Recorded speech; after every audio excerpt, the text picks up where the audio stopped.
Good morning, students, and Jai Swaminarayan. Today, we will going to take a new chapter over here.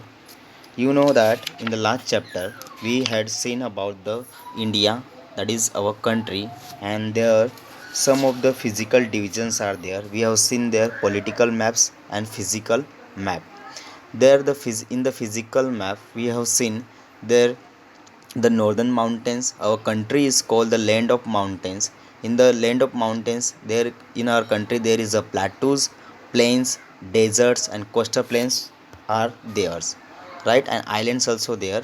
So in the physical divisions there are six physical divisions. First, there we have seen the northern mountains, then second the northern plains, third great Indian desert or the Thar desert, fourth the southern plateaus, and fifth the eastern and coastal plains, and sixth number there was the island, right. From that, in the base of six physical divisions, that first we are going to take means the chapter is on the first physical division, the northern mountain. So students, in the base of northern means we can understood that northern means north side, and this is one of the direction of from the main direction, and it is a north, and we are seeing the northern mountains over here. So northern के mountains हम लोग देखने वाले हैं। जो northern mountains में एक हिमालय जो माउंटेन है उसकी रेंज इंक्लूड होती है। So students, let's go ahead, and before start what we will going to learn in this chapter, that we will see. So student, here we will going to see first about the northern mountains and the Himalaya, that we will see about the climate and natural vegetation and wildlife of the northern mountains, that we will see, and after that the importance of the northern mountains for the India, that we will see.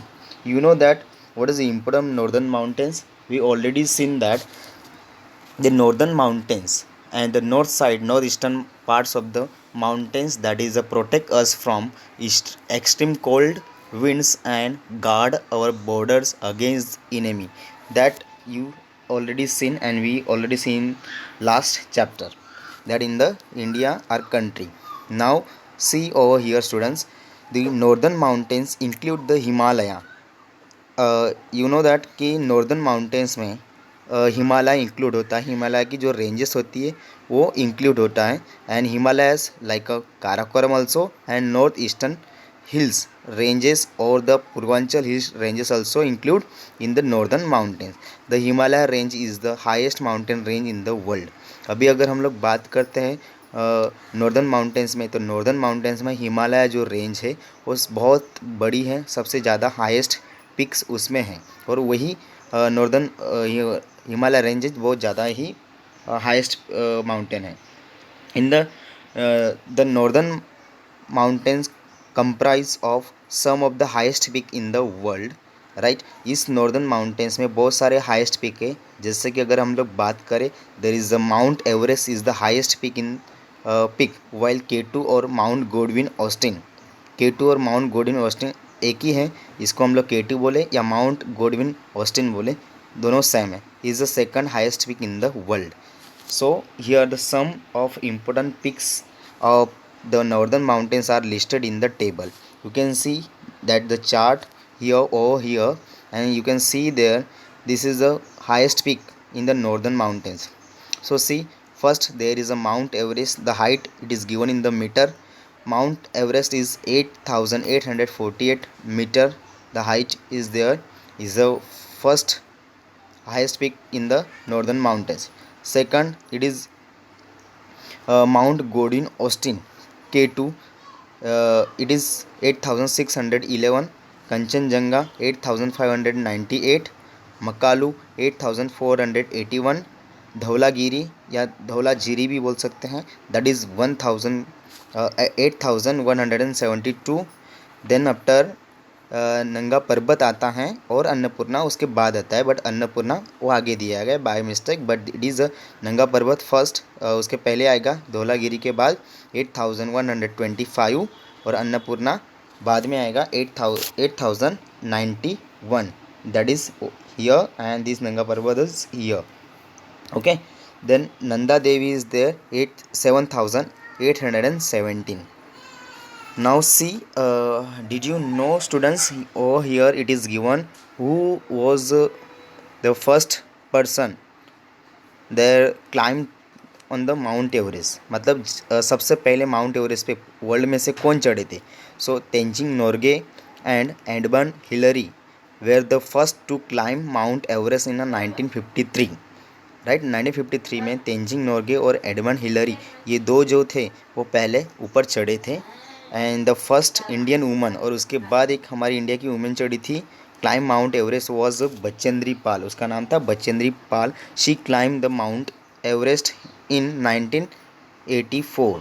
वो बचेंद्री पाल 1984 में चढ़ी थी. Now just see, just look for the Himalaya. The word Himalaya means एडब of snow. Here we are seeing, आप अगर देखना चाहोगे तो हिमालय को हम लोग एडब ऑफ स्नो बोलते हैं. मतलब जहाँ पे बहुत ज़्यादा स्नो होता है, स्नो का एक घर बोल सकते हैं हिमालय को. As large part of this mountains are covered with the snow throughout the year. क्योंकि हिमालय का जो पार्ट है वो पूरे साल बर्फ़ से ढका होता है, स्नो से ढका होता है. The Himalaya range stretches from, अभी हिमालय कहाँ से कहाँ तक है वो जान लेते हैं. The Himalaya range stretches from Jammu and Kashmir and Ladakh के नॉर्थ साइड से लेकर अरुणाचल प्रदेश के ईस्ट तक ये हिमालय फैला हुआ है. So let's go ahead students. The Himalaya range include 3 parallel ranges. Now अगर हम लोग हिमालय की बात करते हो तो उसमें 3 टाइप्स के हिमालय आते हैं. First greater Himalaya, then middle Himalaya and outer Himalaya, third one.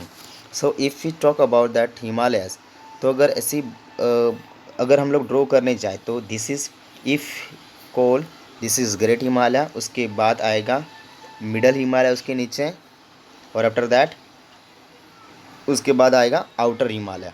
Means this is called greater, it is called Himadri also. Then middle it is called Himachal also, and this is outer, this is called Shivalik also. Correct. So in the three form there is a Himalaya ranges include in the Himalaya ranges. Okay. Now just take a look at the greater Himalaya first. Means Himadri Parvat, Himadri mountain.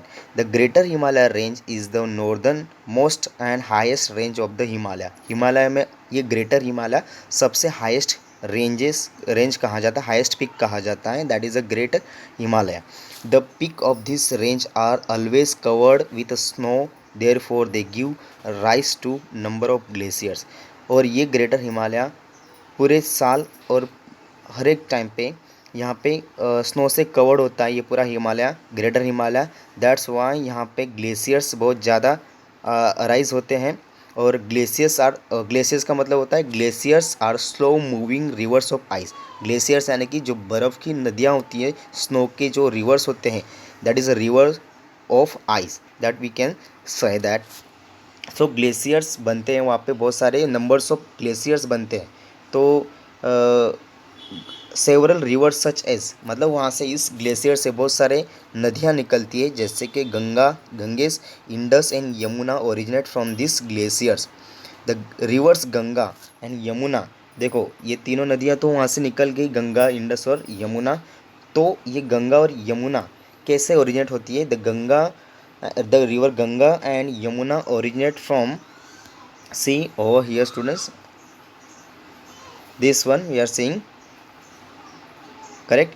So the river Ganga and Yamuna originate from the Gangotri and Yamunotri glaciers respectively. अभी जो बड़े glaciers है उनमें से ये निकलती है. जैसे अगर गंगोत्री में से गंगा निकलती है और यमुनोत्री ग्लेशियर से यमुना नदी निकलती है. Okay, now just take a look for the middle Himalaya. The middle Himalaya range is situated south of the greater Himalayas. It means that I already told you के अगर हम लोग बात करें, ये हो गया सबसे पहले greater Himalaya, then south side यानी कि उसके साउथ साइड पे ये हो गया मिडल हिमालय. करेक्ट. ये नीचे वाला पार्ट, मतलब नीचे के पार्ट पे साउथ होगा, ये ऊपर का नॉर्थ पार्ट और ऊपर की नीचे का साइड पे होगा साउथ पार्ट। तो साउथ पार्ट पे ये हिमालयाज है। The middle Himalaya range is situated south of the greater Himalaya, मतलब ग्रेटर हिमालय के साउथ साइड पे है। तो the peaks of this range are not as high as a greater Himalaya. Greater Himalaya की तरह इसके जो पिक्स है, मतलब जो रेंज है वो ज़्यादा हाई नहीं है, ज़्यादा ऊंची नहीं है जैसे ग्रेटर हिमालय की है। वैसे ये कम से मतलब ज़्यादा ऊंचा नहीं है, इसीलिए उसको मिडल हिमालय बोला गया। Some of them are still covered with the snow. तो भी तब भी उसके जो माउंटेन्स रेंजेस मिडल हिमालय की वो स्नो से कवर्ड है। This range consist of forest covered mountains. और यहाँ पे बहुत सारे इस इन माउंटेन्स पे बहुत सारे फॉरेस्ट हैं एंड फर्टाइल वैलीज। अभी वैलीज की बात करें, यानी कि वैलीज मीन्स घाटी होती हैं जो दो हिल से, दो माउंटेन से बनती है। नीचे का जो एरिया पार्ट बनता है that is called the valleys, और वहाँ पे बहुत सारे फॉरेस्ट हैं। एज यू नो दैट कि a valley is a low lying area between two hills और mountain. As we talk that, अगर हम लोग बात करें, अगर ये इधर का पार्ट है this is mountain and here second mountain from here. So ये जो पार्ट बन गया इधर, ये वाला मतलब यहाँ से हम लोग देखेंगे तो ये हम लोग को घाटी की तरह दिखता है, इधर से देखते तो घाटी की तरह दिखता है। मतलब ये जो बीच वाला पार्ट बना इसको हम लोग घाटी बोलते हैं, correct. So a valley is a low lying area between two hills और mountains, right. Some of the major valleys of the middle Himalaya range are Kangra and Nainital. अगर हम लोग घाटी की बात करते हो इसमें, तो दो घाटी वहाँ पे मोस्ट इम्पोर्टेंट है, बहुत मतलब इसमें पॉपुलर है, that is the Kangra and Nainital. और वहाँ पे भी हिल स्टेशन भी है, you know that hill station, जहाँ पे हिल स्टेशन पे जाते तो हमें बहुत सा अच्छा जो एहसास मिलता है वहाँ पे जाके कि हम लोगों को अच्छा लगता है। Like that many of the hill stations are there in the middle Himalayas, like Mussoorie, Shimla, you can see over here. Then see, sorry, that is middle Himalaya. The hill stations are Mussoorie, Shimla, Kullu and Manali. You know that this Mussoorie, Shimla, Kullu, Manali, these are a very popular hill station over the great middle Himalayas. So if anyone told you that tell you where is a hill station that are Mussoorie and Shimla and Kullu Manali, so you can easily tell that means up to now till now you got it these things कि ये कहाँ पे हैं, okay. So you can easily tell that it is in the Himalaya and the part of middle Himalayas ranges. आप बोलोगे कि Himalaya middle Himalaya के ranges में इनको पाया जाता है, that is Mussoorie, Shimla and Kullu Manali, correct. Next one is last one, third, the outer Himalaya range is the southern most range of Himalayas. अबे ये सबसे नीचे वाला पार्ट, यानी कि जैसे हम लोगों ने अभी जस्ट ड्रॉ किया था, आई ऑलरेडी ड्रॉन हियर। जैसे कि अगर हम लोग ये बात करें, this is greater Himalaya, then middle Himalaya and after that this is southernmost, यानी कि सबसे लास्ट वाला ये outer Himalaya. So this is north side, और ये नीचे का उसके जहाँ मिडल हिमालय आता है वो साउथ साइड, और साउदर्न मोस्ट सबसे दक्षिणी छोर, राइट, सबसे नीचे वाला छोर वो आता है outer Himalaya. The outer Himalaya range is the southern most range of Himalayas. It is also the lowest range of the Himalaya. सबसे लोवेस्ट रेंज होती है, कम से कम मतलब जो ज़्यादा ऊंची नहीं होती, that is called the lowest range of the Himalayas. This mountain range is covered with the thick forest, right. You can C over here कि ये जो हिमालय हैं वो मोस्ट ऑफली थिक फॉरेस्ट से भरा हुआ है and it is rich in wild life. और वहाँ पे वन्य जीवन भी बहुत ज़्यादा है, जानवर्स जैसे अगर फॉरेस्ट ज़्यादा है तो जानवर भी ज़्यादा रहेंगे, और हर एक एनिमल्स बहुत ज़्यादा बहुत ही रहेंगे। There are many mountain passes in the Himalayas. Route through a mountain range is called mountain pass. See students, up to here we will stopping this, and after the next part of the lesson we will see in the next chapter, means what is given here कि यहाँ इस हिमालयाज में से बहुत सारे passes निकलते हैं जिससे हम लोग एक जगह से दूसरी जगह पे जाने, एक माउंटेन से दूसरी माउंटेन पे, अगर एक विलेज से दूसरी विलेज पे जाना होगा, अगर इस माउंटेन्स पे विलेजेस होंगे तो हम लोगों को पासेस के यूज़ करने पड़ते। Route through mountain range is called mountain pass. So people उनको लोग जाने के लिए यूज़ करते हैं। Now see the student here, that is a Mussoorie hill stations वो here and you can see the picture of this Mussoorie. बहुत अच्छा लग रहा है देखने से. This is a dream of like a heaven. This is for the heaven for us कि यहाँ पे जाना चाहिए और विज़िट करना चाहिए कभी कभार. सो अच्छा लगता है. सो स्टूडेंट्स यहाँ तक मैं स्टॉप कर रहा हूँ. नेक्स्ट पार्ट हम लोग नेक्स्ट चैप्टर में देखेंगे. Thank you.